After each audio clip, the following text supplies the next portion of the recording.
जी मेरी स्क्रीन नजर आ रही है आप सबको। हाँ जी, आ रही है। आ रही है। ठीक है। तो मेरा नाम काशिफ महमूद है और मैं टेक्नो माइक्रोफाइनेंस में सॉफ्टवेयर इंजीनियर जॉब कर रहा हूँ। बेसिकली एंड्रॉइड डेवलपर हूँ। इसके अलावा फ्रंट टाइप पे एज ए टेक्निकल राइटर और गिटहब पे भी मेरी डिफरेंट रेपोस हैं जिन पे काफ़ी स्टार्स मुझे मिल चुके हैं अल्हम्दुलिल्लाह। तो दैट ये मैं हूँ, मतलब that is all about me. और आज का जो सेशन है टोटली क्योंकि हमने देखा था कि पिछले दिनों काफ़ी सारे लोग जो हैं बिल्कुल न्यू जॉइनर्स से हमारे जो कि यूनिवर्सिटी स्टूडेंट्स हैं जिनमें ज़्यादातर, तो उनके लिए आज का सेशन हमने रखा है कि जो एंड्रॉयड में या तो बिल्कुल बेगिनर है या थोड़ी बहुत एंड्रॉयड सीखी है। तो इस सेशन में हम एंड्रॉयड और कोटलिन के बारे में बात करेंगे बेसिकली। तो सेशन का जो एजेंडा है उसमें क्या है कि कोटलिन बेसिक्स सीखेंगे, उसके बाद बेसिक्स ऑफ एक्टिविटीज, फिर लेआउट्स, फ्रेगमेंट्स, और एंड पे हम एक मैं आपको थोड़ा सा कोड दिखाऊंगा जिसमें हम देखेंगे कि कैसे हम फ्रेगमेंट्स को एक्टिविटीज के अंदर यूज करके जेट पैक नेविगेशन के थ्रू डिफरेंट एक्टिविटीज के सॉरी फ्रेगमेंट्स के अंदर मूव कर सकते हैं। तो ये सारी चीज़ें आज हमने देखनी है। तो शुरू करते हैं कोटलिन की बेसिक से। तो कोटलिन में सबसे अच्छा, आप लोगों में से मुझे बता दें कि कितने लोगों का कोटलिन के साथ थोड़ा बहुत एक्सपीरियंस है या फिर जावा के साथ उन्होंने काम किया हुआ। जी कोटलिन मैंने में काम किया हुआ मैंने है। मैंने काम किया हुआ कोटलिन में थोड़ा बहुत। मैंने भी थोड़ा बहुत काम किया कोटलिन में। मैं भी कोटलिन ठीक में है। काम करता हूँ। ठीक है, मतलब कि थोड़ा बहुत आप लोगों ने काम किया हुआ। तो बेसिक जो मकसद था वो आज का ये था कि यूनिवर्सिटी स्टूडेंट्स जो हैं वो ज़्यादातर जावा के साथ ही शुरू करते हैं, कोटलिन के साथ नहीं करते। तो शुरू में आप थोड़ी सी बिल्कुल बेसिक चीज़ें करेंगे। तो अगर आपको उसमें कोई चीज़ समझ नहीं आती है कुछ तो फिर आप लोग ड्यूरिंग द मीटिंग ही पूछ सकते हैं, ठीक है। तो कोटलिन में जब आप वेरिएबल डिक्लेयर करते हो तो आप उसके साथ दो कीवर्ड्स निकाल सकते हो। एक है वैल का कीवर्ड और दूसरा है वैर का कीवर्ड। अगर आपने किसी वेरिएबल को इम्यूटेबल बनाना है कि उसकी वैल्यू जो है एक दफ़ा आपने सेट कर दी है और उसके बाद उसकी वैल्यू जो है चेंज ना हो सके, तो उसमें आप वैल यूज करते हो, ठीक है। क्योंकि वैल जो है बेसिकली वैल्यू से निकला है, वैल्यू एक दफ़ा जो हो जाए वो चेंज नहीं हो सकती, ठीक है। और दूसरा है हमारे पास वैर का, और इसकी जो इसके अंदर हम स्टोर कर रहे हैं वो वेरी कर सकती है, ठीक है। तो इसके साथ हम वैर का कीवर्ड लगाते हैं। जैसे यहाँ पे अगर मैंने पैल नेम को आगे एंड्रॉयड के इक्वल कर देता हूँ, मैं एंड्रॉयड कम्युनिटी के इक्वल कर देता हूँ, तो इसको दोबारा मैं अगर चेंज करना चाहता हूँ तो कंपाइलर मुझे एरर देगा कि भाई आपका जो वेरिएबल है वो वैल टाइप का है, ठीक है, तो आप इसकी वैल्यू चेंज नहीं कर सकते हो। लेकिन अगर मैंने उसकी वैल्यू चेंज करनी है तो इसको मैं वैल की जगह वैर के साथ डिक्लेयर करूंगा, ठीक है। तो उसमें मुझे कोई भी एरर नहीं आएगी। तो सबसे बेसिक चीज जो है वो ये है कि आपने किसी भी कोटलिन के अंदर कोई भी वेरिएबल जो है डिक्लेयर कैसे करना है। तो अगर आपने उसकी value throughout the program change नहीं करनी तो आप उसको वैल करोगे, और अगर आपने उसकी वैल्यू में कोई रद्द करना है तो फिर आप उसके अंदर वैर यूज करोगे। उसके बाद कोटलिन जब न्यू न्यू आई थी तो उसमें सबसे पहली चीज जो उन्होंने इसको हाइप दी थी जिस चीज को, वो थी कि नलबिलिटी, जो नल पॉइंट एक्सेप्शंस आती थी जावा के अंदर ज्यादातर, उसको आप जो है उससे बच सकते हो। तो उसके बाद उन्होंने एक चीज इंट्रोड्यूस की कि अगर आपने किसी भी वेरिएबल को नलेबल करना है तो आप सिंपल उसके आगे ये क्वेश्चन मार्क लगा दो। तो इससे कंपाइलर को क्या पता चल जाता है कि ये जो वेरिएबल है इसके अंदर आप कोई नल वैल्यू भी स्टोर करवा सकते हो। फॉर एग्जांपल आपने एक एंड्रॉयड ऐप बनाई है, ठीक है, उसको उसके अंदर एक मिडिल नेम का वेरिएबल है, ठीक है। तो हो सकता है कुछ लोगों का मिडिल नेम हो सकता है कुछ लोगों का मिडिल नेम ना हो, ठीक है। तो उनके लिए क्या होगा कि मिडिल नेम का जो वेरिएबल है वो नल होगा, ठीक है। अगर आप कहीं पे उसको यूज कर रहे हो तो कंपाइलर जो है वो आपको बताएगा कि ये वैल्यू जो है वो नल हो सकती है। तो उसके ऊपर या तो आप उसको कोई डिफॉल्ट वैल्यू दे दोगे उस जगह पे, या फिर उसको आप नल ही रहने दोगे। तो इस तरह से कोटलिन में एक कॉन्सेप्ट है नलेबिलिटी का। ठीक है, तो आपने अगर कोई भी ऐसा वेरिएबल है जिसको आप नलेबल रखना चाहते हो, तो उसके आगे आप सिर्फ एक क्वेश्चन मार्क लगा दोगे, जिससे कंपाइलर को पता चल जाएगा कि भाई ये जो हमारा वेरिएबल है ये नलेबल है। ठीक है, तो वो उसको नल नल वैल्यू अलाउ कर देगा। लेकिन क्योंकि यहाँ पे मैंने इसके आगे कोई भी क्वेश्चन मार्क नहीं लगाया या नल ऑपरेटर नहीं लगाया मैंने, तो कंपाइलर मुझे, अगर मैं इसके अंदर नल वैल्यू स्टोर करना चाहूंगा, तो ये मुझे एरर दे देगा। ठीक है, तो ये होती है नलेबिलिटी कोटलिन के अंदर। उसके बाद बेसिक ऑपरेशंस है। फॉर एग्जांपल मेरा नाम है, कोई एक नाम मैंने रखा हुआ, ठीक है, वो जो है एक स्ट्रिंग टाइप का एक वेरिएबल है, उसके अंदर कोई भी वैल्यू मैंने स्टोर करवाई हुई है। ठीक है, वो वैल्यू मैं उसके अंदर स्टोर करवा दी, और मैं चाहता हूँ कि स्ट्रिंग की जो लेंथ है वो मुझे पता चल जाए। तो सिंपल जैसे आप बाकी लैंग्वेजेस में करते हो, तो डॉट लेंथ आप करोगे, तो क्या कहते हैं उसकी आपको लेंथ मिल जाएगी। लेकिन यहाँ पे नलिबिलिटी जो है, कि किसी भी वेरिएबल के अंदर किसी टाइम पे नल भी स्टोर किया जा सकता है। ठीक है, तो हो सकता है कोई वेरिएबल है नल है, और आप उसकी लेंथ फाइंड करते हो, तो फिर आपका जो आपकी जो ऐप है वो क्रैश कर जाएगी because of null pointer exception. ठीक है, तो नल पॉइंटर एक्सेप्शन, इस चीज में बचने के लिए नल पॉइंटर एक्सेप्शन से कोटलिन ने इंट्रोड्यूस किया ये चीज। इसको कहते हैं बेसिकली एल्विस ऑपरेटर। ठीक है, एल्विस जो था एक सिंगर था अमेरिका का, उसके नाम पे इसको रखा गया है, क्योंकि ये थोड़ा डांसिंग टाइप एक इमोजी लगता है। ठीक है, तो ये क्या करेगा कि अगर तो नेम के अंदर नल स्टोर्ड है, ठीक है, तो इसका मतलब है कि इसके अंदर कोई भी चीज नहीं नल है, तो उसकी लेंथ लेंथ नहीं फाइंड कर सकते हम। तो यहाँ पे क्या करेंगे हम कि यहाँ पे एलवेस ऑपरेटर लगा देंगे, और एलवेस ऑपरेटर के बाद कोई डिफॉल्ट वैल्यू दे देंगे। तो अगर इसके अंदर नल है, ठीक है, तो ये एलवेस ऑपरेटर क्या करेगा, बजाय इसके कि यहाँ पे नल पॉइंट एक्सेप्शन थ्रो करे, ये इसके बाद जो वैल्यू होगी, फॉर एग्जाम्पल यहाँ पे जीरो वैल्यू है, तो ये क्या करेगा, लेंथ के अंदर जीरो स्टोर करवा देगा। ठीक है, इस चीज की समझ आ गई है। हाँ जी, आ गई। हाँ जी हाँ।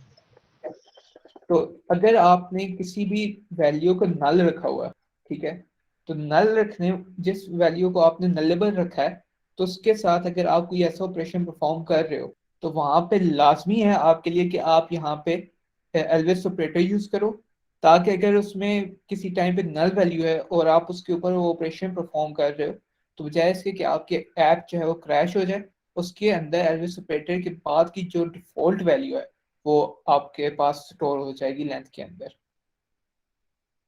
नेक्स्ट नेक्स्ट चीज है कॉन्स्टेंट्स। ठीक है, कॉन्स्टेंट्स जो है कॉन्स्ट के कीवर्ड के साथ क्या कहते हैं डिक्लेयर किए जाते हैं, कि आपने कॉन्स्ट वैल इवेंट नाम का एक वेरिएबल बनाया, उसके अंदर आपने कोटलिन बेसिक इवेंट की वैल्यू स्टोर करवा दी, और अब ये जो है आपका एक कांस्टेंट बन गया है। ठीक है, कांस्टेंट की वैल्यू जो है वैल की तरह इम्यूटेबल होती है। आपने कांस्टेंट को एक दफा जो वैल्यू दे दी वो आप चेंज नहीं करवा सकते। ठीक है, अब कॉस्ट का कहाँ यूज होता है कि जब आपने मोस्टली कोई वेरिएबल है जो कि डिक्लेयर करना है आउटसाइड ऑफ द क्लास, तो कोटलिन में एक चीज होती है कंपेनियन ऑब्जेक्ट, जिसमें हम थ्रू आउट द ऐप जितने भी हमारे पास कोई कांस्टेंट ऑब्जेक्ट्स यूज होने हैं वो डिक्लेयर करते हैं। फॉर एग्जांपल मेरा जो बेस यूआरएल है किसी एपीआई का, या मेरी कोई एपीआई की है, ठीक है, तो वो जो है मैं यहाँ पे डिक्लेयर करूंगा using const val in the inside the companion object. ठीक है, ताकि वो जहाँ पे भी मुझे यूज करनी हो मैं यूज कर सकूं। ये मैं आपको एंड पे जो कोड है उसमें दिखाऊंगा कि कैसे यूज करते हैं। तो अभी आपके जहन में जो क्वेश्चन आया होगा वो ये होगा कि भाई, क्यों अगर वैल है, ठीक है, वो भी इम्यूटेबल है, ठीक है, और कॉन्स भी इम्यूटेबल है, तो फिर दोनों में डिफरेंस क्या है, कि हम कॉन्स की जगह वैल भी यूज कर सकते हैं या वैल की जगह कॉन्स भी यूज कर सकते हैं। मकसद तो यही है कि किसी वेरिएबल को इम्यूटेबल बनाना है, लेकिन कॉन्स्ट और वैल में थोड़ा सा जो है डिफरेंस है। कॉन्स्ट क्या करता है कि कॉन्स्ट की जो वैल्यू, सबसे बड़ा डिफरेंस ये है कि कॉन्स्ट जो है उसकी जो वैल्यू है वो कंपाइल टाइम पे ही हम बता देते हैं कि भाई इस कॉन्स्ट वेरिएबल की जो वैल्यू है ये होगी थ्रू आउट द प्रोसेस, कि जब तक आपकी ऐप रन हो रही है तो कॉन्स्ट के अंदर जो एक दफा वैल्यू आ गई through out the life cycle of the app उसके अंदर वही वैल्यू रहेगी। लेकिन वैल जो है एक कंपाइल टाइम पे इसके अंदर जो वेरिएबल जो उसकी वैल्यू है वो स्टोर नहीं होती। ठीक है, ये होती है रन टाइम पे, कि रन टाइम पे अगर इसकी कोई वैल्यू आप देना चाह रहे हो, फॉर एग्जांपल आपका कोई एक फंक्शन है, ठीक है, जो कि किसी प्रोडक्ट की प्राइस कैलकुलेट करता है, उसका टैक्स, उसका वीएटी, उसका डिलीवरी चार्जेस, और उसकी कोई अगर आपने उसके अंदर कोई मार्जिन रखा हुआ है तो आप एक फंक्शन बना देंगे, उसका जो रिजल्ट आएगा वो आप उस वैल के अंदर स्टोर करवा दोगे। ठीक है, और थ्रू आउट द प्रोग्राम फिर उसके अंदर वही स्टोर रहेगी। तो अगर आपने कोई ऐसी चीज है जिसकी वैल्यू रन टाइम पे कंप्यूट करनी है और कंप्यूट करके आपने किसी वेरिएबल के अंदर स्टोर करवानी है, तो वहां पे आप क्या यूज करोगे, वैल। और अगर आपने कोई ऐसी चीज है कि जो कंप्यूट नहीं होनी और थ्रू आउट द ऐप आपने उसको वही जो आपकी क्या कहते हैं वैल्यू है वही स्टोर करवा के रखनी है, तो वो क्या करोगे, आप उसको बेसिक कोई इनिशियलाइज करते हुए उसको कोई वैल्यू दे दोगे और उसको एज अ कॉन्स्ट डिक्लेयर करोगे। ठीक हो गया, ये होता है डिफरेंट कॉन्स्ट और वैल का। और मुझसे लास्ट जो मैं 2 इंटरव्यू थे उनमें ये क्वेश्चन पूछा गया कि कॉन्स्ट और वैल के अंदर डिफरेंस क्या है, और कॉन्स्ट कब हम यूज करेंगे और वैल कब यूज करेंगे। नेक्स्ट चीज है कि कोटलिन के अंदर फंक्शंस कैसे हम बना सकते हैं। तो फंक्शंस या मेथड्स जो हैं किसी भी लैंग्वेज का एक बेसिक पार्ट होते हैं। तो इसमें वैसे तो कोटलिन के अंदर बहुत सारे टाइप के फंक्शंस हैं, इनलाइन फंक्शंस हैं, हायर ऑर्डर फंक्शंस हैं, डिफरेंट टाइप्स के हैं।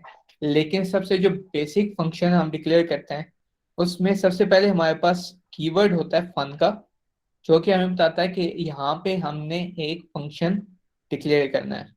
उसके बाद आप क्या करते हो कि फंक्शन का नाम लिखते हो फन, उसके बाद फंक्शन का नाम।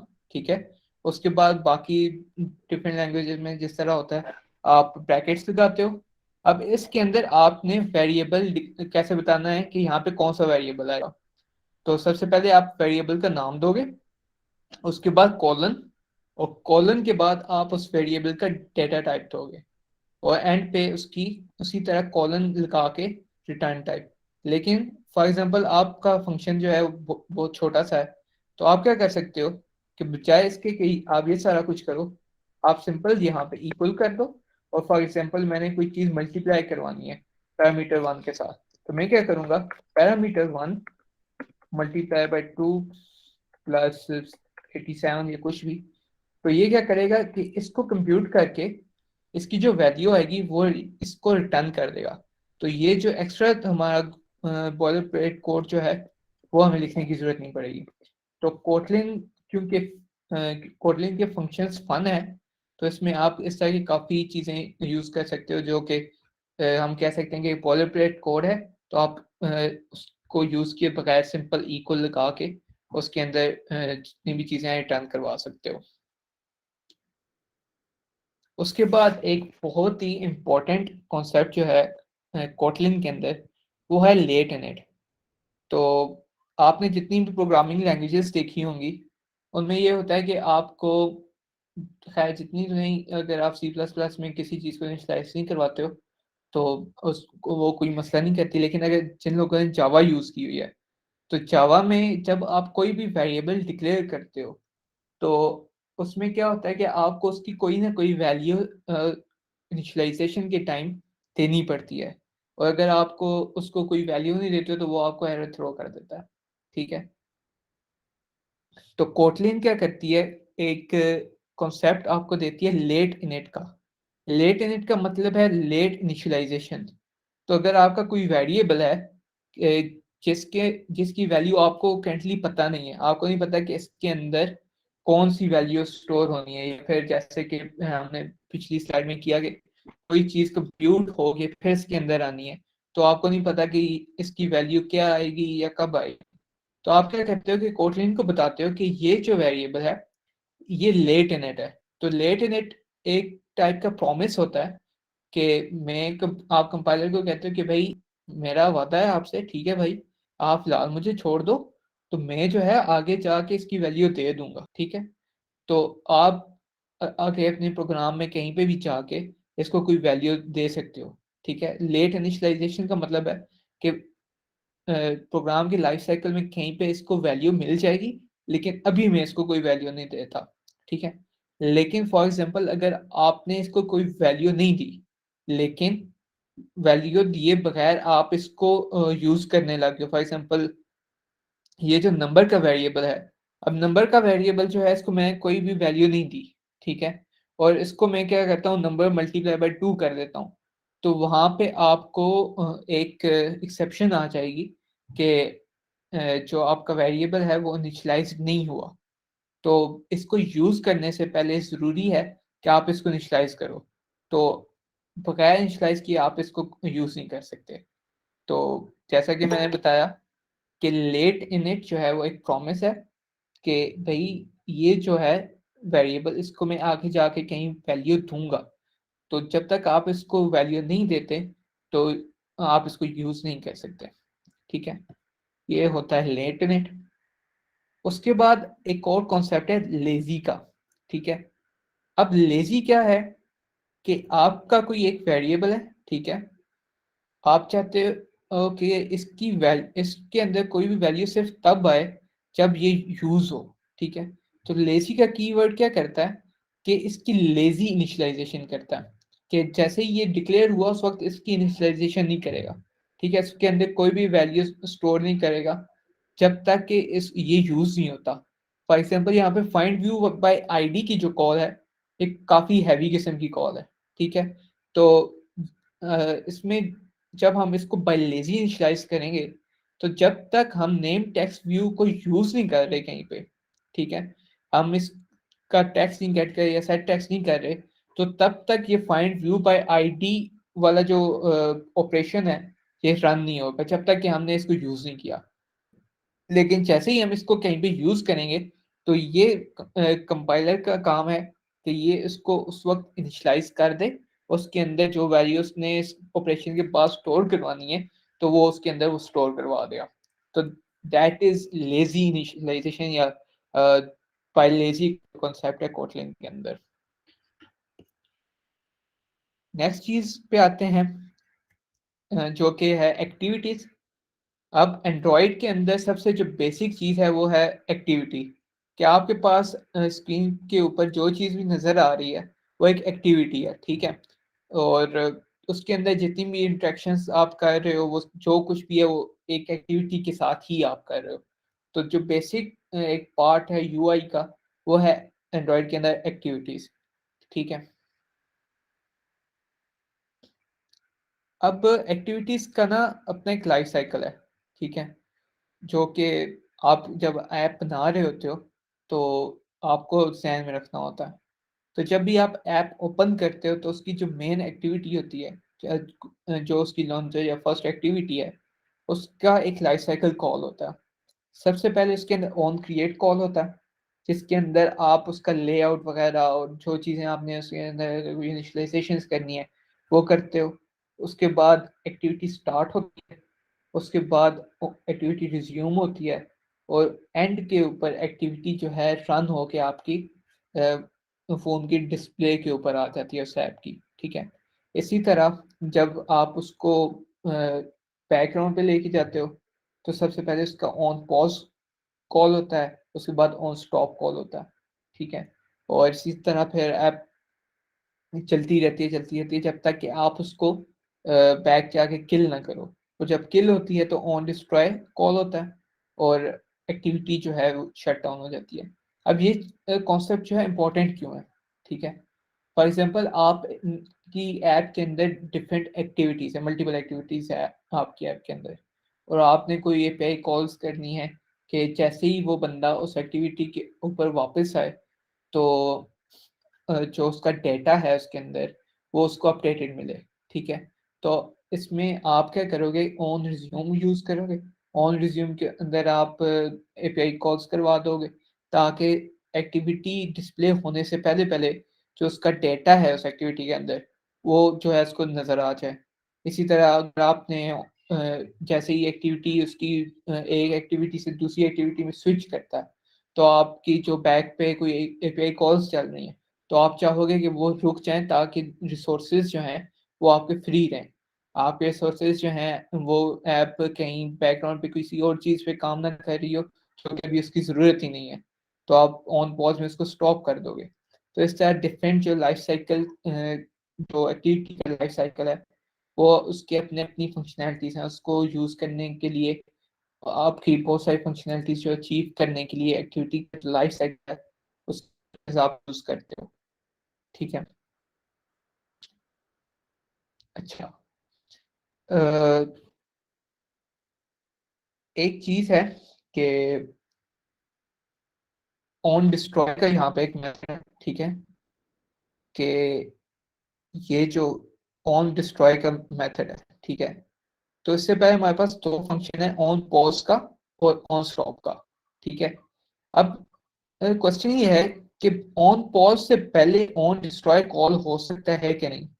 ठीक है, कि आपका on create on resume call हुआ और ऑन रिज्यूम के बाद फौरन जो है ऑन डिस्ट्रॉय कॉल हो गया।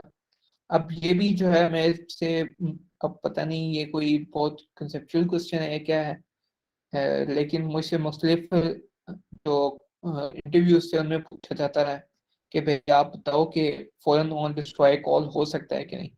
तो इसका आंसर है कि हाँ, कॉल हो सकता है कि अगर आपकी एक्टिविटी जो कॉल है वो फिनिश हो जाए। इससे मुराद क्या है कि आप आए on create on start on resume में आए, एक्टिविटी रन हो गई और एक्टिविटी रन होने के बाद फौरन जो आपका फंक्शन है उसके अंदर आप कॉल कर देते हो फिनिश का मेथड।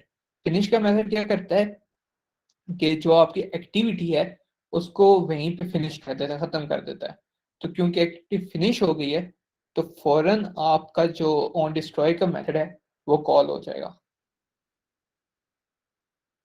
उसके बाद नेक्स्ट चीज है व्यूज एंड व्यू ग्रुप्स। अब एक्टिविटी जो है एक मेजर पार्ट है आपकी यूआई का, ठीक है, लेकिन उसके अंदर डिफरेंट व्यूज होते हैं। जैसे यहाँ पे सर्च का व्यू है, ठीक है, यहाँ पे बटन्स हैं, यहाँ पे टेक्स्ट व्यूज हैं, यहाँ पे इमेज व्यूज हैं। तो एक्टिविटी दो चीजों से बनी हुई होती है, जो उसका लेआउट है वो दो चीजों से बनता है। एक चीज जो है वो है व्यू और दूसरी चीज जो है वो है व्यू ग्रुप्स। ठीक है, अब व्यू क्या है कि यहाँ पे सर्च का एक आइकन है, इमेज व्यू हो गया, टेक्स्ट है, यहाँ पे बटन्स हैं, यहाँ पे ठीक है, यहाँ पे इमेज व्यूज हैं। तो इनको ग्रुप करने के लिए एंड्रॉइड के अंदर डिफरेंट व्यू ग्रुप्स हैं। व्यू ग्रुप क्या होता है कि जो डिफरेंट व्यूज को अपने अंदर ग्रुप कर लेता है। अगर हम ये जो टॉप पे हमारे पास मैसेज और सर्च व्यू है, अगर इसको हम देखें तो ये एक ही ब्लॉक के अंदर बने हुए हैं। ठीक है, अब ये जो ब्लॉक है इसने क्या किया हुआ है कि तीनों को एक जगह इकट्ठा किया हुआ है। तो अगर आप स्क्रॉल करते हो या एक्टिविटी को मूव करते हो तो ऐसा नहीं होता कि भाई सर्च का जो बटन है वो इधर हो गया, जो मैसेज का टेक्स्ट व्यू उधर हो गया। तो यहाँ पे हम लीनियर लेआउट की अगर एग्जांपल लें तो वो क्या करता है कि तीनों को सेपरेट विड्थ और हाइट दे देता है, उनको एक जगह ग्रुप कर देता है बाकी जो व्यूज हैं उनसे अलग करके। तो ये क्या होता है, एक व्यू ग्रुप होता है। ठीक है, अगर सिंपल हम बटन लें या एक इमेज व्यू लें या एक टेक्स्ट लें तो ये क्या होता है व्यूज, और जो इस सारी चीज को इकट्ठा करता है एक जगह पे वो होता है आपका व्यू ग्रुप। ठीक है, अब व्यू ग्रुप की हायरार्की अगर देखें तो इसमें क्या होता है कि हमारे पास डिफरेंट व्यूज होते हैं। ठीक है, और एक व्यू ग्रुप जो है उन सारे व्यूज को अपने अंदर जो है ग्रुप कर रहा होता है। फॉर एग्जांपल मेरे पास यहाँ पे एक लीनियर लेआउट है, उसके अंदर मैं दो बटन डाल दिए, तो बटन्स क्या है व्यूज और लीनियर लेआउट क्या है एक व्यू ग्रुप। अब व्यू ग्रुप के अंदर भी व्यू ग्रुप्स आप यूज कर सकते हो। ऐसा नहीं है कि व्यू ग्रुप के अंदर सिर्फ आप व्यूज ही यूज कर सकते हो। तो आपके पास एक पैंट व्यू ग्रुप है, उसके अंदर कुछ व्यूज, फिर व्यू ग्रुप है, आगे फिर उस व्यू ग्रुप के अंदर व्यूज आ सकते हैं। तो इस तरह से हायरार्की जो है व्यूज की वो चल सकती है। ठीक है, सबसे कॉमनली यूज लेआउट है वो है कंस्ट्रेंट लेआउट। ठीक है, कंस्ट्रेंट लेआउट क्या होता है कि आप ड्रैग एंड ड्रॉप से डिफरेंट व्यूज जो हैं प्लेस करते हो अपने डिजाइनर पे। ठीक है, और उसको आपस में कनेक्ट करते हो यूजिंग कंस्ट्रेंट्स। ठीक है, वो हम देखेंगे कि कैसे होता है।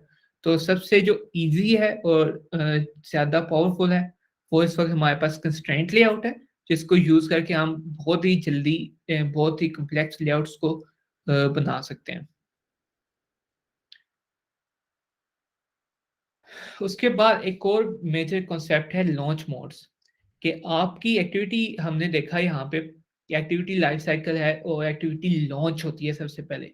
ठीक है, और उसके बाद उसका लाइफ साइकिल चलता है, वो क्रिएट होती है, स्टार्ट होती है, रिज्यूम होती है, वगैरह वगैरह। तो सबसे पहले जो चीज होती है वो है एक्टिविटी लॉन्च। तो लॉन्च मोड डिफरेंट एक्टिविटी को लॉन्च करने के लिए डिफरेंट मोड्स हैं। एक तो स्टैंडर्ड मोड है, फिर सिंगल टॉप, सिंगल टास्क और सिंगल इंस्टेंस मोड है। ठीक है, इसको अब हम देखते हैं कि ये क्या चीजें होती हैं। स्टैंडर्ड लॉन्च में क्या होता है कि आपके पास एक एक्टिविटी है। ठीक है, एक्टिविटी सी है फॉर एग्जांपल। ठीक है, तो आप क्या करोगे, पहले एक्टिविटी ए पे आओगे। ठीक है, बी उससे एक्टिविटी ए से बी को लॉन्च करोगे, इसी तरह फिर सी को लॉन्च करोगे, फिर डी को लॉन्च करोगे। ठीक है, तो एक लाइन से आप ना वन बाय वन जो है उसको लॉन्च करते रहोगे। ठीक है, ए बी सी डी या डी से फिर आपने सी लॉन्च की। ठीक है, सी पे आए, डी पे आए। ठीक है, आपने फिर से सी वाली एक्टिविटी पे जाना है। ठीक है, तो यहाँ पे क्या हुआ कि उसका एक न्यू इंस्टेंस क्रिएट हुआ और डी के बाद फिर से सी का जो इंस्टेंस था वो एक न्यू एक्टिविटी क्रिएट हो गया। ठीक है, ये होता है स्टैंडर्ड लॉन्च मोड, कि जब भी आपने कोई एक्टिविटी लॉन्च करनी है तो उसका एक न्यू इंस्टेंस क्रिएट होगा और वो जो है आप आगे मजीद यूज करते जाओगे। ठीक है, उसके बाद जो चीज है हमारे पास पास वो है सिंगल टॉप लॉन्च। ठीक है, कि आपने एक दफा कोई एक्टिविटी जो है, ठीक है, अ, वो क्रिएट कर दी। ठीक है, फॉर एग्जांपल सी एक्टिविटी जो है वो क्रिएट कर दी हमने, वो हमारे बैक स्टैक के ऊपर आ गई कि भाई हमारे पास सी एक्टिविटी का एक इंस्टेंस जो है वो क्रिएट हो गया। जब आप किसी एक्टिविटी को सिंगल टॉप लॉन्च मोड में करोगे तो उसका इंस्टेंस जो है वो दोबारा क्रिएट नहीं होगा। ठीक है, तो अगर कोई इंस्टेंस पीछे हमारे पास पड़ा हुआ है तो वो क्या करेगा कि उसी जो इंस्टेंस है, वही जो हमारे पास पुराना इंस्टेंस पड़ा हुआ है, उसी के ऊपर रीड आउट कर देगा। मतलब कि उसी को रीयूज करके हमें दोबारा आगे दे देगा कि भाई ये पीछे से मेरे पास एक इंस्टेंस पड़ा हुआ था तो आप इसको रीयूज कर लो। ठीक है, तो अगर आप चाहते हो कि हम जब एक ही एक्टिविटी पे बार बार मूव करके जा रहे हैं तो बजाय इसके कि हर दफा एक न्यू एक्टिविटी क्रिएट हो, तो हम उसको सिंगल टॉप लॉन्च मोड में क्रिएट करते हैं ताकि वही जो हमारे पास एक इंस्टेंस पड़ा हुआ है, ठीक है, तो हम उसी को रीयूज कर लें। ठीक है, रीड आउट हो जाए उसके ऊपर। नेक्स्ट जो है वो है सिंगल टास्क लॉन्च मोड। ठीक है, अब सिंगल टास्क में क्या होता है कि जो हमारा एक्टिविटी का क्या कहते हैं इंस्टेंस है वो अगर प्रेजेंट नहीं है, ठीक है, फिर तो क्रिएट होगा। ठीक है, कि मतलब मेरे पास मैंने सी एक्टिविटी के ऊपर जाना है। ठीक है, और वहां मेरे पास सी एक्टिविटी का कोई भी क्या कहते हैं क्या कहते हैं मेरे पास कोई इंस्टेंस नहीं पड़ा एक्टिविटी सी का। ठीक है, तो फिर तो वो एक नया इंस्टेंस क्रिएट होगा। ठीक है, लेकिन अगर मेरे पास पहले से कोई सी एक्टिविटी का इंस्टेंस पड़ा हुआ है तो फिर क्या होगा कि जब मैं न्यू एंड इंटेंट क्रिएट करूंगा ना तो फिर उसी एक्टिविटी को वो दोबारा लॉन्च कर देगा। ठीक है, उसको रीड आउट नहीं करेगा बल्कि दोबारा लॉन्च कर देगा। तो ये होता है सिंगल टास्क लॉन्च मोड। और एंड पे हमारे पास है सिंगल इंस्टेंस लॉन्च मोड। तो सिंगल इंस्टेंस से जैसे कि नाम से जाहिर है, तो टी जब क्रिएट हो गया तो वो जो टी का इंस्टेंस होगा, ठीक है, वो एक टास्क में ए बी सी पे क्रिएट हुआ तो डी पे अगर क्रिएट हुआ है तो वही दूसरे टास्क से पहले टास्क में होता है, ऐसे दूसरे पे शिफ्ट हो जाएगा। उसके बाद हमारे पास जो नेक्स्ट चीज है फ्रेगमेंट्स है। फ्रेगमेंट्स पे आज हम जब मैं आपको कोड दिखाऊंगा तो फ्रेगमेंट्स पे हम ज्यादा फोकस करेंगे। तो फ्रेगमेंट्स क्या होता है कि एक्टिविटीज जो है एक बहुत बड़ा कंपोनेंट होता है किसी भी ऐप का, ठीक है। तो उसके अंदर आप एक एक्टिविटी के अंदर दूसरी एक्टिविटी नहीं डाल सकते हो। फॉर एग्जांपल आपने आपका एक कंपोनेंट है, आपने उसको बना दिया और आप चाहते हो कि मैं इसको मल्टीपल एक्टिविटीज के अंदर रीयूज कर लूँ, ठीक है। और मैं चाहता हूँ कि एक ही एक्टिविटी के अंदर वो तो तीन मेरे पास मॉड्यूल्स हैं, मैं चेक कर लूँ कि यूजर किस टाइप का है और मैं उस टाइप के मॉड्यूल के ऊपर उसको रीड आउट कर दूँ। तो इस तरह की जो छोटी छोटी हम एक्टिविटीज बनाते हैं वो बेसिकली हम फ्रेगमेंट्स बनाते हैं, और एक ही एक्टिविटी के अंदर मल्टीपल फ्रेगमेंट्स भी यूज करके हम एक ना मॉड्यूलर काइंड ऑफ एक्टिविटी बनाते हैं। फॉर एग्जांपल आपके पास मोबाइल में जीमेल आप खोलते हो तो आपको ईमेल साइट पे नज़र नहीं आते, लेकिन वही जीमेल की ऐप अगर आप टैबलेट पे खोलो तो आप जिस ईमेल पे क्लिक करते जाओगे तो साइट पे आपको वो ईमेल भी खुलता हुआ नज़र आ जाएगा। तो ये काम जो है वो फ्रेगमेंट से अचीव होता है कि जब आप मोबाइल पे वो ऐप खोलते हो तो आपको सिर्फ ईमेल वाली फ्रेगमेंट नजर आएगी, लेकिन जब टैब पे आप ओपन करोगे क्योंकि स्क्रीन रियल एस्टेट ज्यादा है तो क्या करता है कि दूसरी फ्रेगमेंट को भी विजिबल कर देता है, ताकि जैसे ही आप किसी ईमेल पे क्लिक करो तो साथ ही उसका जो सारा कंटेंट है सेकंड फ्रेगमेंट के अंदर वो आपको नजर आ जाए। तो इस तरह की जितनी आपने चीजें करनी होती हैं वो वहां पे आप फ्रेगमेंट्स यूज करते हैं। जैसे एक्टिविटीज का लाइफ साइकिल है इसी तरह फ्रेगमेंट्स का भी अपना लाइफ साइकिल है, ठीक है। कुछ एक्स्ट्रा इसके अंदर मेथड्स भी हैं, जैसे ऑन क्रिएट के बाद ऑन क्रिएट व्यू और ऑन व्यू क्रिएटेड कॉल होता है, या फिर on view state restored call होता है। तो इसमें क्या होता है कि आप ऑन क्रिएट व्यू के अंदर अपना लेआउट जो है इंस्टेट करते हो, और ऑन व्यू क्रिएटेड आपको बताता है कि भाई हाँ हमारे पास लेआउट जो है वो क्रिएट हो गया है और अब हम इसको शो करवा देते हैं। तो तब ऑन व्यू क्रिएटेड कॉल होता है। इस तरह फिर ऑन व्यू रीस्टोर, ठीक है। और उसके बाद ऑन स्टार्ट ऑन रिज्यूम जैसे हमारे पास एक्टिविटी के कॉल होते हैं उसी तरह फ्रेगमेंट के भी जो क्या कहते हैं लाइफ साइकिल फंक्शंस हैं वो भी इसी तरह कॉल हो जाते हैं। इसके अलावा हमारे pass on saved instance state है, जब हमने कोई डाटा या फ्रेगमेंट की स्टेट जो है वो सेव करनी है। फॉर एग्जांपल रिसाइकल व्यू इस वक्त किस जगह पे मौजूद है तो वहाँ पे हम ऑन सेव इंस्टेंस स्टेट पे वो सेव कर लेंगे, और जैसे ही ऑन रिज्यूम इसका कॉल होगा या फिर ऑन जो भी उसमें आप ऑन सेव इंस्टेंस स्टेट से डाटा ले सकते हो। अब हम थोड़ा जाते हैं कोड के ऊपर।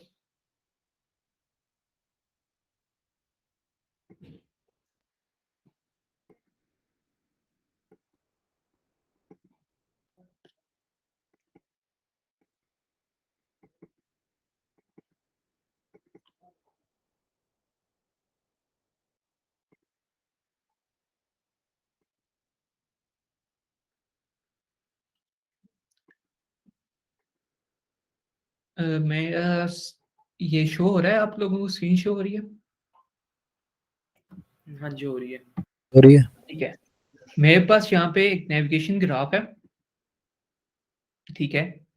अब नेविगेशन ग्राफ क्या होता है कि इसके अंदर हम मल्टीपल फ्रेगमेंट्स को ना आपस में कनेक्ट कर सकते हैं, ठीक है। कि आपने एक एक्टिविटी देखें, अगर मैं इसकी व्यू सारी पैकेज हायरार्की में जाता हूँ तो मेरे पास पूरे प्रोजेक्ट के अंदर सिर्फ एक एक्टिविटी है, ठीक है। और बाकी जितनी भी मेरे व्यूज हैं, अगर मैं यहाँ पे चला जाऊं तो मेरे पास यहाँ पे सारे जो है फ्रेगमेंट्स बने हुए हैं, ठीक है। तो जैसे कि मैं बात कर रहा था कि आप एक एक्टिविटी के अंदर मल्टीपल फ्रेगमेंट्स यूज कर सकते हो, उनको मूव करवा सकते हो, सारा कुछ मतलब कि वो जो चीज़ आप कर सकते हो, ठीक है। तो यहाँ पे मैंने यहाँ पे लेट इनिट वेर एक यूज किया हुआ है कि जैसे मैंने आपको कहा था कि लेट इनिट क्या होता है कि इसको हम लेट इनिशियलाइजेशन करते हैं इसकी। तो यहाँ पे मैंने इसको कह दिया कि भाई मैं इस चीज को लेट इनिशियलाइज करूंगा, अभी जो है मैं इसको इनिशियलाइज नहीं कर रहा, कोई वैल्यू नहीं दे रहा, ठीक है। तो इसको मैंने यहाँ पे आके इनिशियलाइज किया सबसे पहले, थोड़ा सा और उसके बाद थोड़ा जूम इन करेंगे, होगा नहीं लेकिन। ठीक है, मैं थोड़ा ना इसका टेक्स्ट साइज बड़ा कर देता हूँ। ठीक है, अब क्लियर है? हाँ जी क्लियर है। ठीक है, अब देखें यहाँ पे मैंने ना एक लेट इनिट बनाया।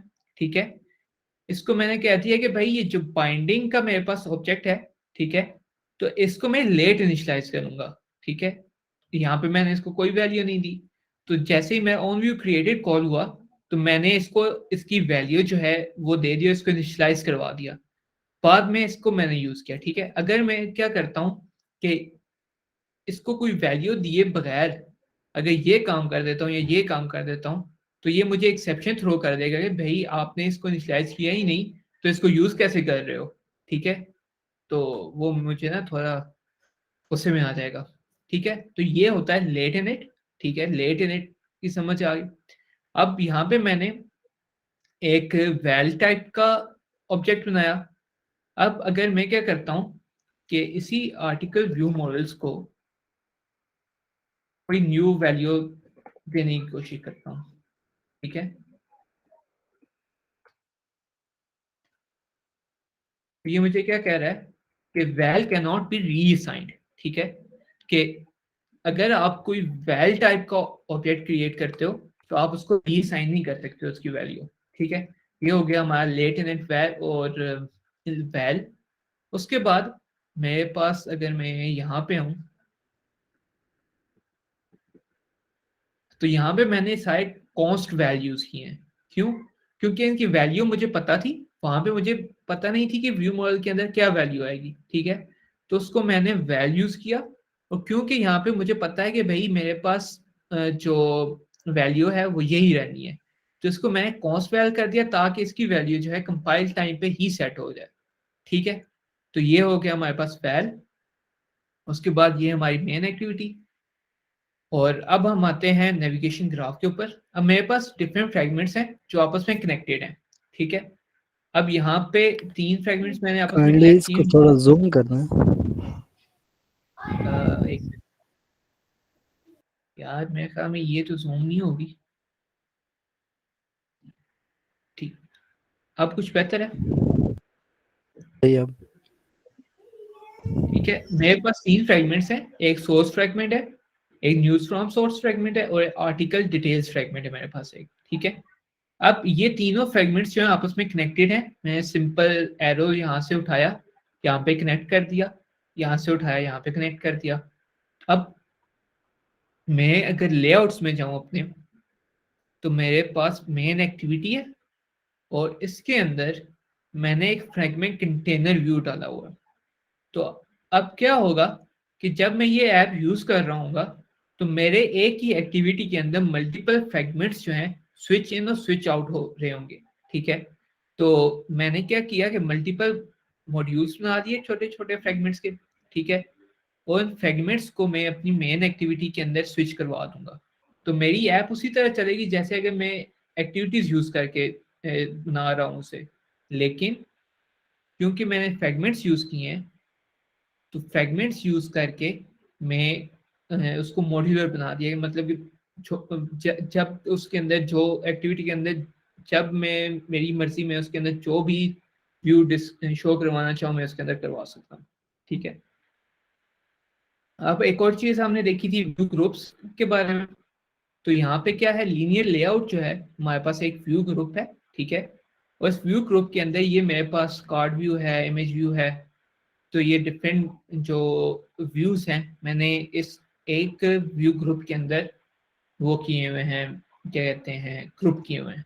तो ये होता है हमारे पास व्यू ग्रुप एंड व्यूज। ठीक है, और इसके अलावा अगर आप ड्रैग एंड ड्रॉप करना चाहते हो तो आप वो भी कर सकते हो। ये आपके पास तमाम क्या कहते हैं व्यूज हैं। ठीक है, और अगर मैं यहाँ पे जाऊँ तो ये मेरे पास डिफरेंट और तरह के कंटेनर्स हैं जिनको के अंदर हम कोई व्यूज डाल सकते हैं। जैसे व्यू पेजर है, उसके अंदर हम व्यूज डाल सकते हैं। और फिर हमारे पास कंस्ट्रेंट लेआउट या लीनियर लेआउट होता है, जो कि हमारे पास व्यू ग्रुप्स होते हैं।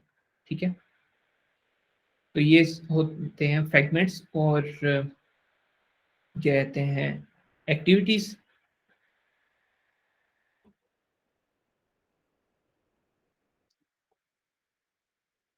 जी, किसी का कोई क्वेश्चन?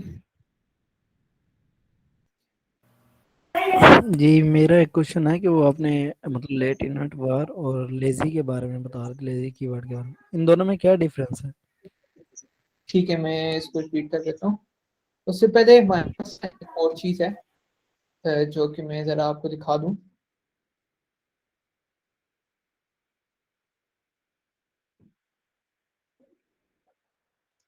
ठीक है, तो अब हम चाहते हैं कि डिफरेंट फ्रेगमेंट्स को आपस में कम्युनिकेट कैसे करना है। कि हमारे पास एक फ्रेगमेंट के अंदर कोई डाटा है हमारे पास, ठीक है, और उस फ्रेगमेंट का डेटा हमने अगर किसी और फ्रेगमेंट के साथ शेयर करना है, तो वहां पे हमारे पास एक कंसेप्ट आता है व्यू मॉडल्स का। ठीक है, वहां पे हम व्यू मॉडल्स में आते हैं और व्यू मॉडल्स को यूज करके हम डिफरेंट एक्टिविटी फ्रेगमेंट्स को आपस में कम्युनिकेट करवाते हैं। तो व्यू मॉडल्स पे इंशाल्लाह हम आगे देखेंगे। तो अगर अब जो क्वेश्चन है आपके वो कर लेते हैं। तो लेट इन इट और लेजी में डिफरेंस